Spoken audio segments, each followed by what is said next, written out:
We don't normally think much about our propane tanks until they're either empty or, in a lot of cases these days, we come out to our trailer and they're gone. I had planned to produce this video at a later date, had it in my queue, but a recent article in our local online newspaper prompted me to bump this up and get it online. And I'll just read this article to you. It's from castanet.net and it's by Darren Hensush. Propane bottles have been disappearing in Vernon recently. Castanet has heard of several instances where the propane bottles that have gone missing from travel trailers. Vernon RCMP Constable Kelly Brett said police are aware of the increased theft of propane tanks over the past few weeks and are investigating. When a propane bottle is recovered by police, it's hard to determine who that tank belongs to, as there is often no distinguishing marks or serial numbers associated with them. Well, I think you get the gist of the article. Anything that you hang on the outside of your RV, whether it be bicycles on your rack, your propane bottles, your batteries on the front of your trailer, is all susceptible to theft.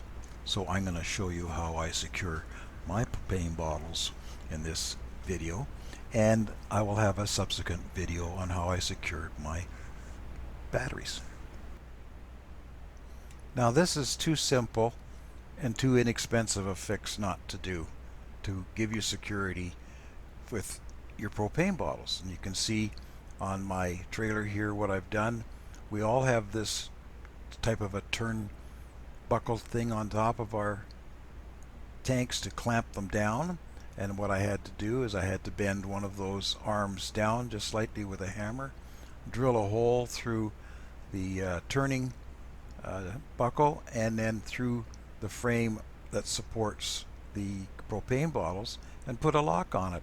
Took me about half an hour to do, and the lock, you can buy a lock for under $10. Now that's going to keep the people that don't have the tools to steal them, that's going to keep them from stealing your propane bottles. And here I'll show you in the next video the one I did for my son's trailer as well. Here's another little hint for you.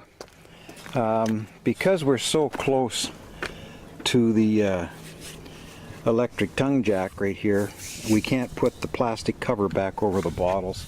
These are exposed and more susceptible to borrowing, should we say. So here's an idea. You can tighten down your bottles to where they're locked in place and they're really firm, and drill a hole through and put yourself a good skookum lock on, and that'll keep this from undoing, and hopefully keep the bottles on the tongue where they belong.